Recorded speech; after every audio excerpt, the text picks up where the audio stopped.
संगमनेर तालुक्यातील पिंपळगाव कुंजिरा या गावातील देवगिरी महिला बचत गटाला भेट देण्यासाठी आज आपण आलेलो आहोत. तर चला जाणून घेऊया त्यांच्याकडूनच या व्यवसायाची काय आयडिया आहे. ताई, आता आपण जे हे काम करताय तर हे काय कुठलं हे आहे त्याच्यामध्ये, म्हणजे काय बनवताय आपण? हे शेवया आहे. हे रवा आणि गव्हाचं पिठी मिक्स करून शेवया तयार करते. म्हणजे आपल्याकडे ह्या बचत गटाच्या माध्यमातून जो आपण व्यवसाय सुरू केलेला आहे याच्यातून काय काय म्हणजे कुठले कुठले पदार्थ आपण बनवत असतात? जसं की समजा शेवई आपल्याला दिसते वरती ही केलेली, तर आणखी काय काय आहे आपल्याकडे? हे शेवयाचेच वेगवेगळे फ्लेवर आणि अजून मसाला दळण्यासाठी खारी खोबरं आणि आपले ओले गहू दळण्यासाठी. यापूर्वी तुम्ही काय काम करत होते? म्हणजे शेती आणि अजून काही होतं का? शेतीच करायचो आम्ही. मग तुम्हाला हे असं ह्या व्यवसायाची आवड किंवा कल्पना कधी सुचली? सर, म्हणजे उद्योजक होण्यासाठी दोनच आपल्याकडे पर्याय असते. एक म्हणजे स्वप्न आणि एक म्हणजे आपली परिस्थिती. बरोबर बरोबर. तर माझं स्वप्न नव्हतं अगोदर, पण आमच्या परिस्थितीमुळे आम्ही या उद्योजकाकडे वळालो. म्हणजे माझ्या मिस्टरांचं ऑपरेशन 2 वर्षापूर्वी झालेलं मणक्याचं. मग त्यांना शेतीत काम करता येत नव्हतं. मग आता मला 3 मुलं आहेत. त्या मुलांचं आपण शिक्षण कसं करायचं, मग त्याच्यामुळं मग काहीतरी हे आम्ही जागा घेतलेली होती अगोदर इथं जमीन आमची, आणि मग त्या जमिनीचा आपण काहीतरी उपयोग करा आपल्या मुलांच्या शिक्षणासाठी काहीतरी. आम्ही असंच विचार केला का आपण काहीतरी व्यवसाय चालू करू म्हणून. पण मग हे व्यवसायासाठी आमच्याकडे पैसे पण नव्हते, कारण दवाखान्याचं कर्ज झालेलं होतं आणि व्यवसायासाठी पैसे नव्हते. मग आमचं एक ह्याचं आपला संगमनेरचा ग्रुप आहे, एकविरा फाउंडेशनचा ग्रुप आहे, त्याच्यावरती मेसेज आला का आपल्याला 35% अनुदान मिळतं व्यवसायासाठी. मग तो आमच्या गावातल्या CRP-कडे मी माहिती मिळवली त्याची. मग त्या CRP-नं सांगितलं का भेटल ताई तुम्हाला कर्ज 35% अनुदान भेटतं, त्याच्यावर तुमच्याकडे 1 रुपया नसताना तुम्हाला याचं व्यवसाय चालू करू शकता. मग काही कागदपत्र जेवढे लागत होते तेवढे कागदपत्र गोळा केले मी आणि मग बँकेमध्ये दिले. बँकेमध्ये त्यांनी 1-1.5 महिन्यात आम्हाला प्रकरण तयार करून दिलं आणि मग आमचा हा व्यवसाय 2025 साली चालू झाला. मग त्यातून आम्हाला व्यवस्थित म्हणजे असं नफाही होतो आणि आता मुलाबाळांचं शिक्षणाचं पण चालू आहे आणि मग आमचं आणि ग्राहक पण भरपूर येते आम्हाला. म्हणजे एकंदरीत तुम्ही जो व्यवसाय सुरू केला याच्यामध्ये तुम्हाला समाधान वाटतंय किंवा हे काम करत असताना खूप आनंद वाटतोय तुम्हाला, बरोबर? तर हे करत असताना आपण जनरली बघतो की समजा एखादी महिला आहे, तिने काहीतरी कल्पना कुटुंबासमोर मांडली तर बऱ्यापैकी त्याला विरोध होत असतो. कुटुंब त्या गोष्टीला विरोध करत असतो की बाबा ते आपलं काम नाही, ते चालेल का, होईल का, अनेक प्रश्न त्या ठिकाणी आपल्याला विचारले जातात. तर हे काम करत असताना किंवा हे व्यवसायाची तुम्हाला सुरुवात करायची होती तर घरच्यांचा काय प्रतिसाद तुम्हाला मिळाला त्यावेळेला? नाही, घरच्यांचं होतं ना, त्यांना असं वाटलं आपल्याकडे पैसा नाही, कर्ज आपण पहिलेच कर्जात बुडालेलो आहे, पण व्यवसाय कसं चालू करायचं. मग त्यांना मी संकल्पना सांगितली बा असं आपल्याला 35% अनुदानावर कर्ज भेटतंय आणि ते आपल्याला 5 वर्ष परतफेड करायची का, आपल्याला असं का नाही का लगेच फेडायचं 1 वर्षामध्ये, असंही नाही. मग महिन्याला आमचे तेवढे पैसे होतात आणि तेवढं कर्ज आम्ही फेडू शकतो आपलं घरचा खर्च सोडून. त्याच्यामुळे मग ते बी तयार झाले करण्यासाठी. म्हणजे अतिशय सुरळीतपणे आपला हा व्यवसाय आता सध्या स्थितीमध्ये चालू आहे ना? हो. ओके. आपल्या ज्या जयश्रीताई म्हणजे ह्याच ना काँग्रेसच्या अध्यक्ष नामदार साहेब जे आहे त्यांची कन्या आहे त्याच ना? मग ताईंचं तुम्हाला कसं मार्गदर्शन लाभलं? समजा कधी कधी कसं असतं की आपल्याला कोणीतरी एक लीडर असतो, समजा तो प्रोत्साहन करतो, मग त्या अंतर्गत काही योजना असतात का त्यापर्यंत आपल्याला ते पोहोचवण्याचं काम करत असतात, किंवा त्यांची समजा यशोधन जे ऑफिस आहे त्या ऑफिसकडनं काही आपल्याला अशी काही मदत वगैरे काही मार्गदर्शन मिळालं का?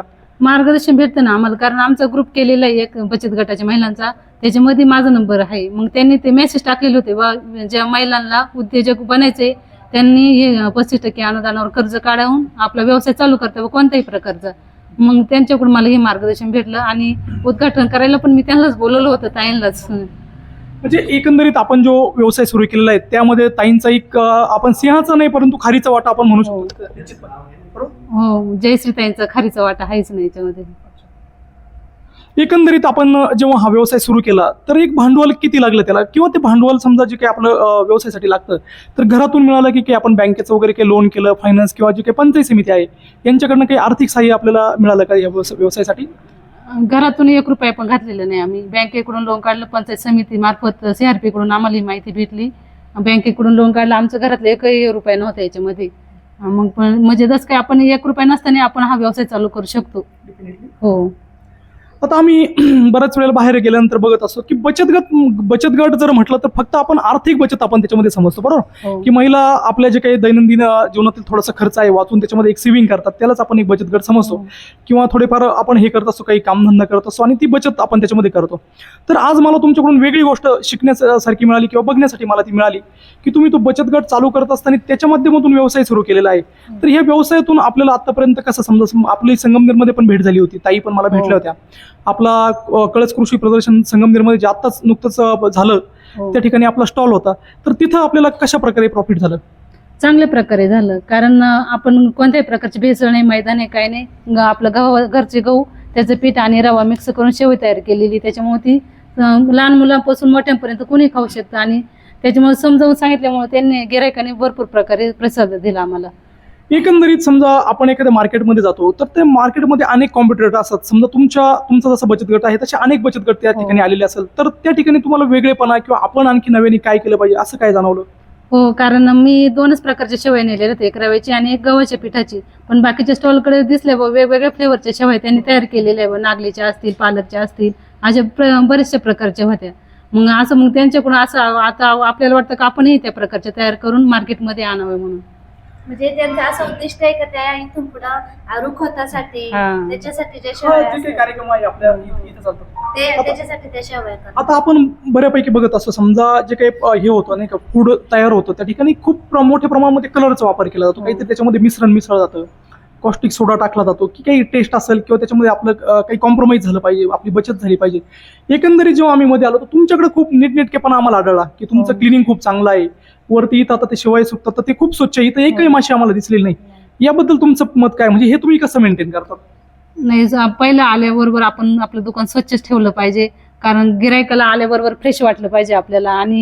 आणि कोणतंही केमिकल न वापरता आपण, कारण आपल्या जगामध्ये कॅन्सर सारखे खूप आजार झालेले, त्याच्यामुळे आपले मुलं जसे दुसऱ्याचे मुलं आहेचे, मग त्याच्यामुळे आम्ही कोणत्याही प्रकारे केमिकल न वापरता नैसर्गिकरित्या शेवई तयार करतोय. आमचा म्हणजे कृषी गट होता ना पाणी फाउंडेशन मध्ये, त्याच्यामध्येच आम्हाला शिकवण भेटलेली का कॅन्सर सारखे आजार झालेले तर असं केमिकल, आम्ही नैसर्गिक शेती करतो, केमिकल विरहित शेती करतो आम्ही सगळ्यांनी.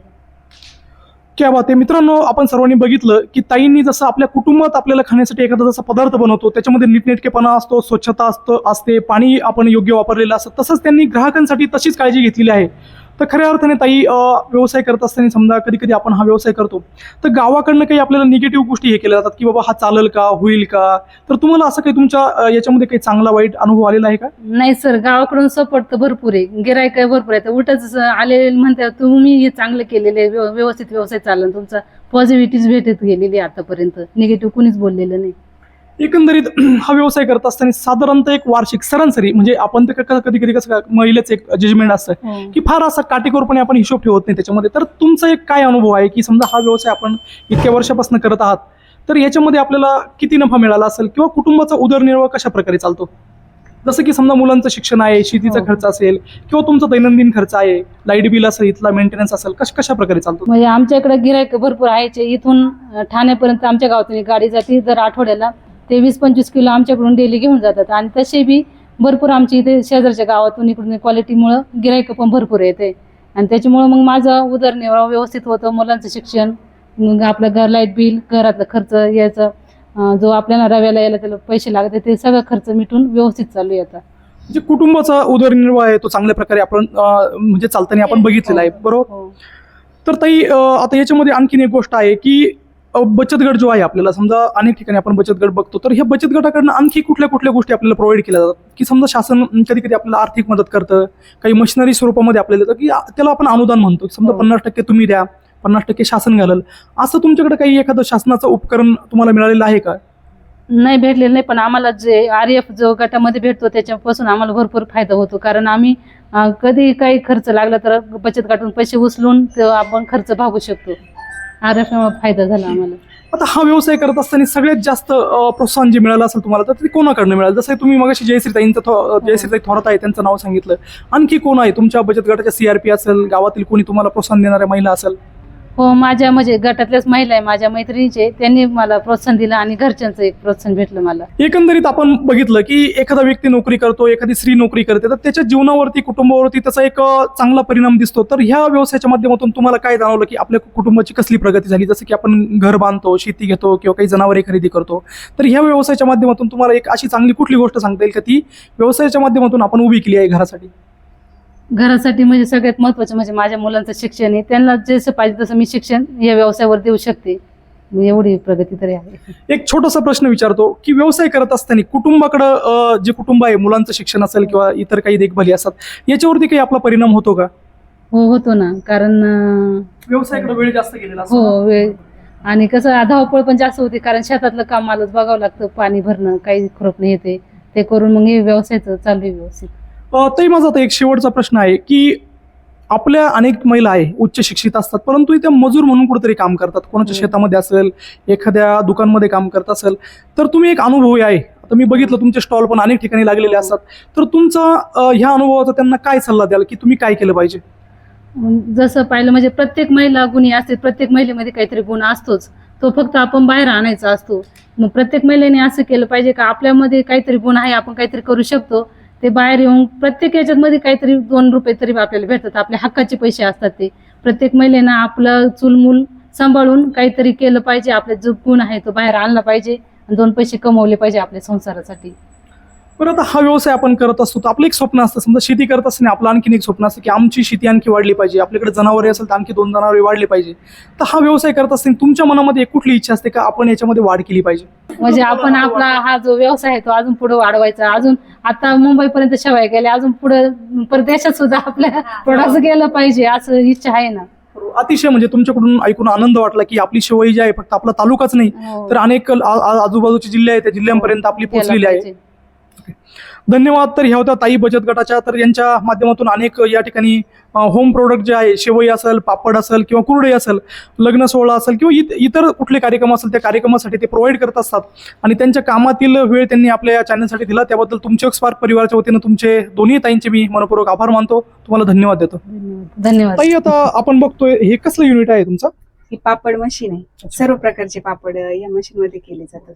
म्हणजे आपलं जे कळस कृषी प्रदर्शन संगमनेरमध्ये नुकतंच पार पडलं त्या ठिकाणी पण आपला स्टॉल होता ना? हो, होता.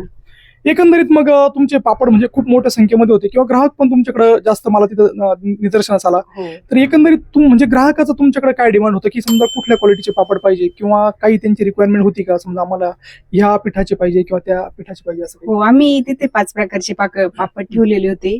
तांदूळ, नागली, उडीद, ज्वारी, मका. तर सर्व प्रकारच्या पापडांना भरपूर मागणी होती आणि भरपूर जणांनी कॉन्टॅक्ट नंबर दिले आम्हाला. आता फोन करून पण विचारताय का आम्हाला होलसेल माल मिळेल का म्हणून असं. आणि इतर जे आहे, समजा हा एक्सपो झाला याच्यानंतरचं जे आपलं प्लॅनिंग असतं, समजा काही गावात असतात, काही नातेवाईक असतात किंवा तुमच्या कॉन्टॅक्टमध्ये अनेक याचे ग्राहक असतात, तर भविष्यामध्ये मोठं काही आपलं प्लॅनिंग आहे का? समजा हॉटेल वगैरे आहे, हॉटेल असतात किंवा मोठमोठे स्टोर आहे, दुकान आहे, यांना आपलं माल देण्याचं काही असं काही प्लॅनिंग आहे का भविष्यामध्ये? हो, आहे ना. हॉटेल म्हणजे आम्ही ती चौकशी करू राहिले हॉटेलवाल्यांकडून की त्यांना जर आपले पापड आवडले तर त्यांना पापड देण्याचा प्रयत्न आहे. हो. एकंदरीत आता आम्ही बघितलं तुमच्याकडे समजा गायी पण आहे, इतर शेती वगैरे पण आहे, तर आता हे सगळं तुमचं नियोजन कसं चालतं? समजा शेती सांभाळून हा व्यवसाय किती वेळ तुम्ही ह्या व्यवसायासाठी देतात? जसा वेळ मिळेल तसं आम्ही इथं वेळ देण्याचा प्रयत्न करतो आणि काही मजूर पण वेळेला घ्यायची वेळ आली तर मजूरही घेतो. यातूनच अजून मोठं करण्याचा आमचा प्लॅन आहे. आता हे मशीन जे आपण समजा घेतलेलं आहे, आपण हे स्वतःच्या खर्चाने घेतलं का काही आपल्याला योजनेतून वगैरे म्हणा किंवा महिला बचत गटाच्या माध्यमातून काही असं काही अनुदान वगैरे त्याला मिळालेलं आहे? हो, आम्ही ते 35% सबसिडी PMFME योजनेच्या अंतर्गत आपल्याला मिळालं. म्हणजे मशीनला पण आपल्या अनुदान आलेलं आहे. हो, आणि ताई, आता हा व्यवसाय करत असताना समजा बऱ्याच वेळेला काय होतं, आपल्याकडे शेती मोठ्या प्रमाणात असते, हा पाण्याचा भाग आहे, पिंपळगाव कुंजिरामध्ये सगळा पाण्याचा आणि सुजलम सुफलम भाग आहे, तरी इथं शेती करत असताना मोठ्या प्रमाणात तुमची शेती पण आहे, मग हा वेळ तुम्हाला पुरतो का? म्हणजे वेळ आपल्याला ह्या व्यवसायासाठी हो मिळतो ना. घरच्यांचं एकंदरीत काय आपल्याला सहकार्य किंवा सपोर्ट तुम्हाला घरच्यांचा येतो? भरपूर सपोर्ट आहे. अच्छा. व्यवसाय करत असताना तुम्हाला काही याच्या अगोदर काही अडचणी वगैरे किंवा कधी कधी कसं असतं, आपण नवीन व्यवसाय केला पण त्याचे मार्केटिंग कौशल्य आपल्याकडे नसतात किंवा तेवढा एक्सपिरियन्स नसतो, तर अशा वेळेला काही एखादी अडचण तुम्हाला जाणवली होती का? सुरुवातीला म्हणजे माल विकण्यासाठी आम्हाला ती प्रामुख्याची अडचण असते. हो. सपोज तुम्हाला एखादी अडचण निर्माण झाली, समजा मार्केटिंगची अडचण आहे, युनिट आपण घेतलेला आहे, याचा सेल कसा करायचा, त्या तुमच्या प्रोडक्टचा पापडाचा सेल कसा करायचा, तर असं तुम्हाला कोणी ट्रेनिंग देणार असतं का हे पापड बनवण्याचं तुम्ही काही ट्रेनिंग वगैरे घेतलेलं आहे? आम्ही आमचं स्वतःच सेल्फ मार्केटिंग. हो. नाही, खूप चांगली गोष्ट आहे. तर आता ताई, हा व्यवसाय जो आपण सुरू केलेला आहे, एकंदरीत आपल्याला याला भांडवलाची किती गरज येते? की कधी कधी महिला असतात की बघा सुशिक्षित आहे, शिकलेली आहे, परंतु डोक्यामध्ये काही कल्पना नसते किंवा काही बघितलेलं नसतं, तर ते कुठेतरी मजूर म्हणून काम करतात, एखाद्या शॉपमध्ये असेल, स्टोअरमध्ये असेल, तर तुम्ही त्यांना काय सांगू शकाल की समजा तुम्ही 1-1.5 लाख रुपयाचं मशीन घेऊन समजा वर्षाकाठी इतकं कमवू शकतात किंवा तुमचे इतर उद्योग व्यवसाय करून पण तुम्ही ह्या व्यवसायाला वेळ देऊ शकतात, असं तुम्ही काय त्यांना सल्ला द्याल? म्हणजे एक बँक प्रकरण करून आपल्याला 35% सबसिडी जर हे मिळत असेल तर बिझनेस करायला काही म्हणजे अवघड नाहीये.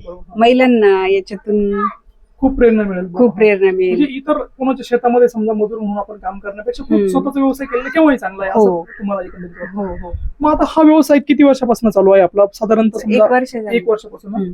मग हे 1 वर्षामध्ये तुम्हाला अशा काही अडचणी आल्या की समजा व्यवसाय करत असताना ती अडचण आली किंवा ते वेळेचं थोडंसं काही नियोजनामध्ये काही गडबड झाली असं काही जाणवतं? वेळेचं होतं थोडं, तर काम पण भरपूर असतं शेतातले पण घरचं. त्यातून वेळ काढून आम्ही जसा वेळ भेटेल तसं तयार करतो.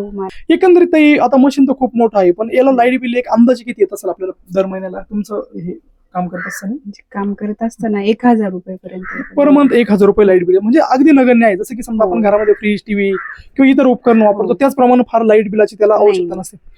तर मित्रांनो आपण बघितलं की ज्या महिला आहे इच्छुक महिला आहे की ज्या कुठेतरी काम करताय दुसऱ्याच्या शेतामध्ये करतात किंवा कुठं स्टोअरमध्ये करत असतात तर ताई त्यांच्यासाठी अतिशय उत्तम उदाहरण आहे की शेती सांभाळून आपलं कुटुंब सांभाळून अतिशय उत्तम प्रकारे ते हा व्यवसाय करत आहे.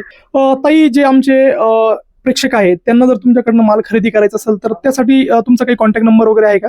हो आहे. माझा मोबाईल नंबर 7709 8408 62. कुणाला जर हा व्यवसाय सुरू करायचा असेल किंवा माल खरेदी करायचा असेल. माल खरेदी करायचा असेल तर माझ्या या नंबरवरती तुम्ही कॉल करून माहिती घेऊ शकता. आपण बघितलं मित्रांनो की ताई नवीन कोणी जर इच्छुक असेल व्यवसाय करण्यासाठी तर ताई त्यांचा इतर वेळ म्हणजे व्यावसायिक वेळ सांभाळून पण तुम्हाला वेळ देण्यासाठी तयार आहे किंवा इतर काही माहिती लागली फोनवरती असेल किंवा त्या उद्योग व्यवसायाविषयी असेल तर ताई देण्यासाठी तयार आहे. ताई तुम्हाला खूप खूप धन्यवाद. उद्योग स्पार्कच्या माध्यमातून तुमची आज भेट झाली आणि तुम्ही तुमचा अमूल्य वेळ तुम्ही आमच्या चॅनलसाठी दिला त्याबद्दल तुमचे मनापासून मी स्वागत करतो. थँक्यू.